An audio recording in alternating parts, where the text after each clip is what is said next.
everyone, I'm Captain Logan, and I just wanted to quickly put in my 2 cents about the news that came out today about a Commissioner Gordon TV show on Fox. Fox just won a bidding war for a TV show called Gotham, which would feature Jim Gordon. I said Commissioner, but it would be the early days of Jim Gordon and his days in the Gotham City Police Department before he ever meets Batman. So this would be a series that would not feature Batman at all, and it's going to be on Fox. So this news just came out today, and this is a really interesting day for this news to come out, and I think, I really don't think it's a coincidence.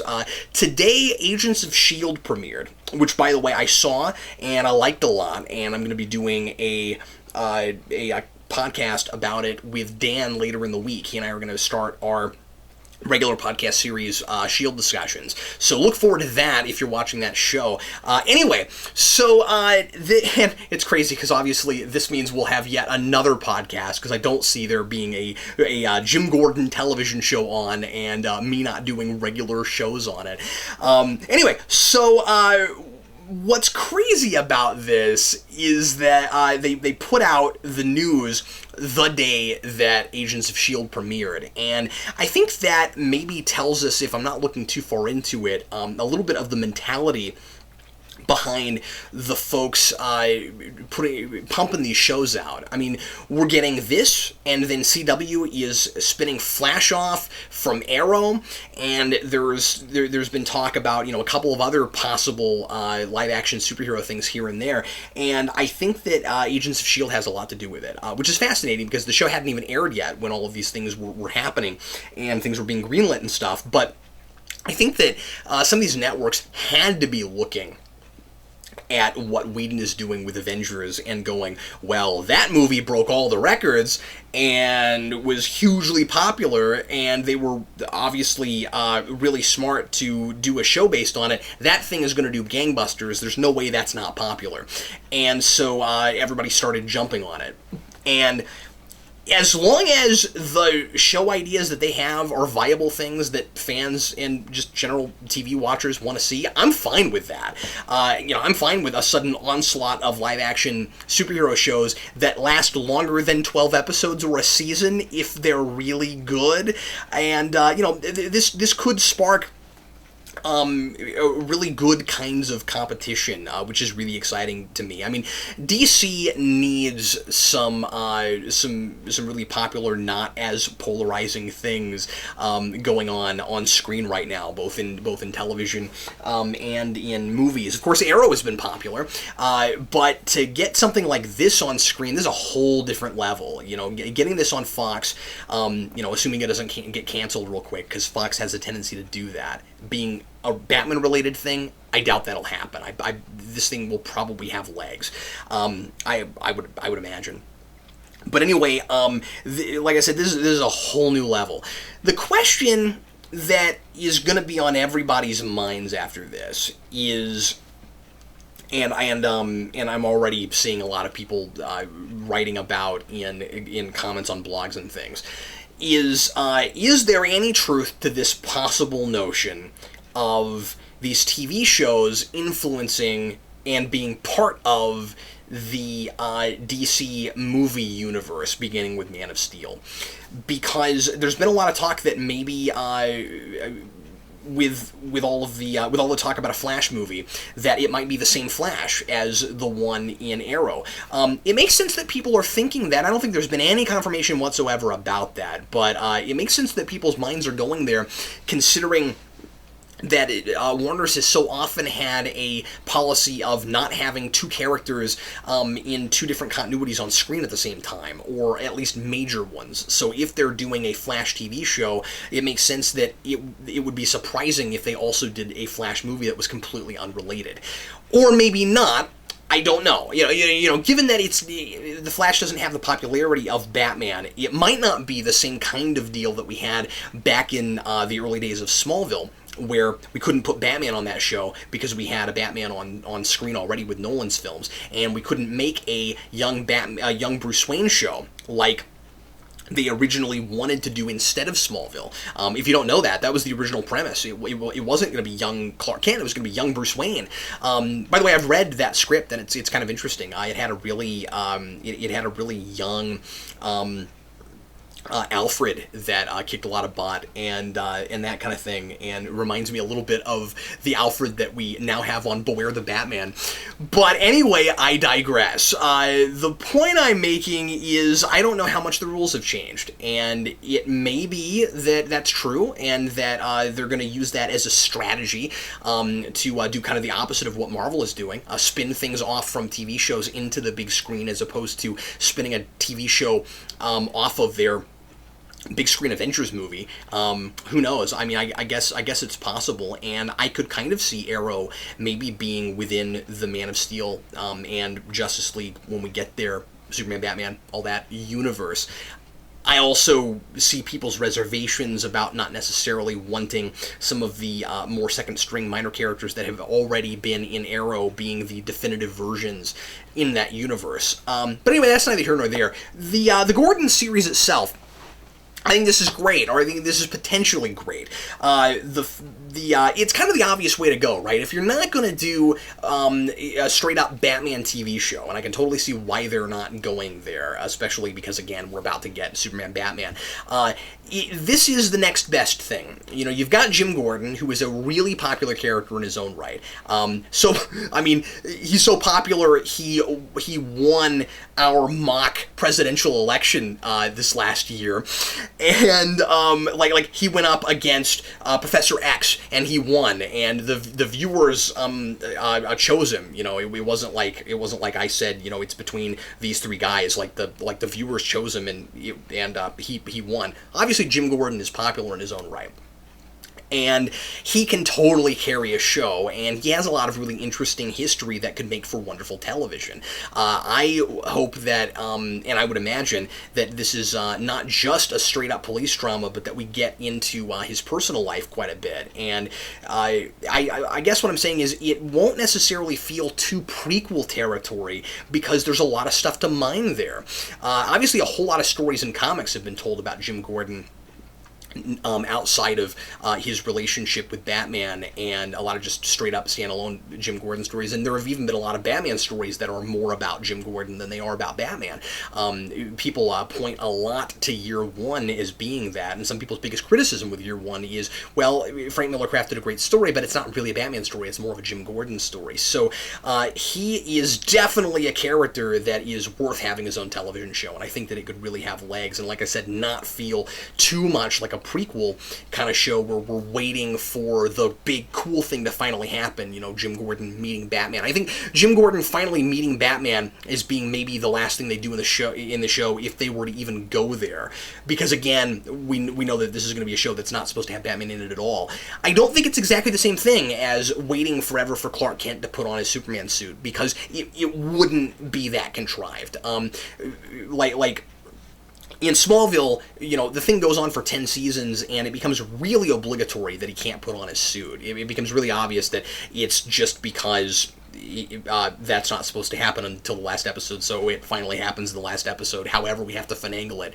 And you know, the red blue blur thing and all the stuff about him, you know, not having that name until the end, it's all really obligatory, and they had a hard time making it not feel forced. But you go to this thing with Jim Gordon, and he wouldn't know who Batman is. He's not really met or knows very well Bruce Wayne, and I don't think it would be very forced at all. I think you could totally do this show without that being a big deal. So that's great. Potential difficulties the show could run into that I could foresee just right away without knowing anything about it except it's happening. I could see it either being not comic book enough or way too comic book. What I mean is, if it's just a straight up police drama without enough, I don't know if it even has to be supernatural, but just without enough like heightened comic book type stuff, does it really matter so much that it's Gotham and Jim Gordon? You know, I would like to see, I guess this is just me personally, I'd like to see a show that really like delves into Gotham as a city and as kind of its own character, because Gotham has so often been depicted that way. You want this to feel like a place that doesn't really exist on Earth. You know, you want Gotham to, or at least I want Gotham to feel like a place that is exaggerated and heightened, and in certain ways worse than any place that we actually have currently. And then you can explore real life issues of crime and urban decay and police work and all those sorts of things inside of this exaggerated atmosphere. And so you explore real ideas inside of something that is more exaggerated and unreal. And if it's not that, and if you don't do some kind of larger than life villains, especially, I don't really see what the point is of doing a show about Gotham and about Jim Gordon. So you know, it could feel too generic, although I really doubt that it will. I would imagine if you're going to make this show, you're going to take the opportunity to go as comic book and Batman as you can without having Batman there. But the other thing, the other possibility is that it would go too far the other direction, be a little too comic book, and do a lot of villains like their full-fledged versions before Batman ever shows up, so that by the time he gets there, sort of like with Smallville, all of the cool, interesting villain stories have sort of been told already, and Batman would just have to, in a show or a series or whatever that we would never see, he would have to kind of re-explore all of those things. I think. And the article I read said that this was supposed to do kind of origins for villains that we know. And that could be cool, or it could feel tedious. It just depends on how they do it. But I could see it being very interesting to tackle career criminals before they're career criminals. You know, what was the first time that, say, Killer Croc or who am I thinking of? Calendar Man or the Riddler or somebody like that gets arrested. You know, what would they be like as criminals before they're career criminals? That could all be really interesting. So anyway, I think that this could be a wonderfully fantastic show, and me being the Batman fan I am, I can't help but be kind of giddy that it's happening.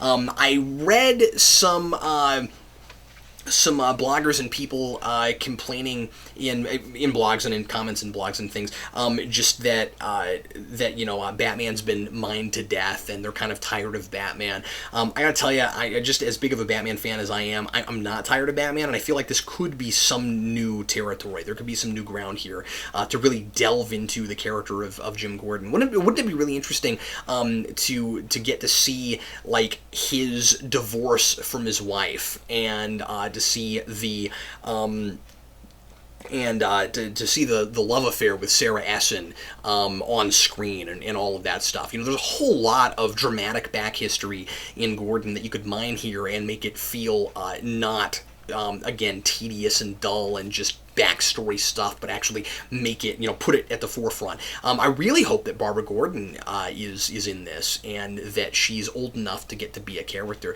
It might be fun to do an elementary school Barbara Gordon, or to do a teenage Barbara Gordon, but, well, or maybe a tween thing. I don't know. I guess I would say elementary school age, because if you make her too old, then by the time, if you do a 7 or 8 year show, then by the time Batman got there, she'd be like 24 the first time she puts on her bat suit, and usually Barbara Gordon is depicted as being younger than that when she finds. But I guess, you could do it any way you wanted to, I suppose. Anyway, I don't know who should play Jim Gordon. I am no good at fan casting, but I would be very surprised if they didn't pick somebody pretty young, because again, I guess I keep saying Commissioner Gordon, but this is going to be a Detective Gordon before he's ever Commissioner, because it's going to be an early days thing. So I would imagine they'll go with somebody relatively no-name. What's really kind of weird about this is a lot of people have been wanting to see Bryan Cranston, Walter White from Breaking Bad, play Commissioner Gordon in movies. And he's obviously just too old to play him in a young Jim Gordon TV show. I really don't see him playing Jim Gordon before he becomes Commissioner, because it seems like by the time he met Batman, he would just be way too old. I don't see how that show would have, how you could do it for very many years. That's kind of sad, man, because forgetting the age thing, I'd love to see Bryan Cranston as Jim Gordon regularly. Wouldn't it be really fun, right off the heels of Breaking Bad, for him to get... And by the way, he's not on a regular TV show after Breaking Bad that I know of right away. So, I mean, he's available right now. And I just think it would be really cool to get that juxtaposition of him playing a really noble yet flawed kind of character after Heisenberg in Breaking Bad. I think that would be fantastic. Ultimately, I don't think it's possible, but I don't know. If you could de-age Bryan Cranston, that would be the guy I would want. That would be amazing. Anyway, so I love to see comments, what folks think about this. If you think Fox is the right place for this show, it's going to be very interesting having DC properties on different networks. I don't know if... the fact that Arrow and Flash are on CW and this Gotham show is going to be over at Fox, if that is going to play in at all with which of these things might end up being pulled into the movie continuity and that sort of thing. I also have to mention that I wonder if Gordon getting his own show is going to affect whether or not we see, or when we see, Jim Gordon in these movies. A lot of people have talked about how much of Batman's supporting cast is going to be in the Superman Batman movie, and I think at the very least you can pretty much be sure we're not going to see a Commissioner Gordon in the Superman Batman movie. I would be very surprised if they did that with this going on at the same time. But again, right now, I'm not sure what the rules are. I'm not sure if the rules are what they used to be when you couldn't do Batman on TV and in the movies at the exact same time. So anyway, what do you folks think? Let me know in the comments. I'd love to hear from you. Again, do you think Fox is the right place for this, being that they've had a long history of police dramas and those sorts of shows? Do you think that a Gordon show sounds like a good idea to really explore that character, or are you bummed that they're not doing a straight-up Batman show? My first reaction was, I kind of wish we were getting a straight-up Batman show, but the more I thought about it, the more this makes a lot of sense to me, and, for a television budget and that sort of thing. Obviously, Arrow's working great, and that's not such a far-removed premise from Batman that I couldn't see Batman working on screen, but it's also close enough that I don't know if I would want both. Considering how much Arrow has borrowed from the Nolan Batman films, it would almost be redundant, frankly, to do a dark Batman show right now. So, I don't know. The more I'm thinking about it, the more I think that I'm likely to not watch the show and think, oh, if only Batman was here, like folks did with Birds of Prey. And like I said, this will be the last thing I have to say. The nice thing about the best thing about this premise is that it makes sense and you don't have to force it. With Birds of Prey, they had to almost make Batman do so, well, to a lot of people, do something way out of character, which was Barbara Gordon gets shot and then Batman just leaves Gotham and quits and gives up, and that was pretty much just there so that we could get a show set in Gotham City but not have Batman in it, because again, nobody was allowed to use Batman on television, and that killed it for a lot of people. I mean, a lot of people refused to even watch it after the pilot because they felt like they threw Batman under the bus. And I like Birds of Prey more than a lot of people, but yeah, there was a little bit of forced going on there, and this wouldn't have to be. So anyway, like I said, I'd love to hear from you, and in the meantime, thanks as always for watching. I sure appreciate it. I'm Captain Logan. I'll see you again very soon.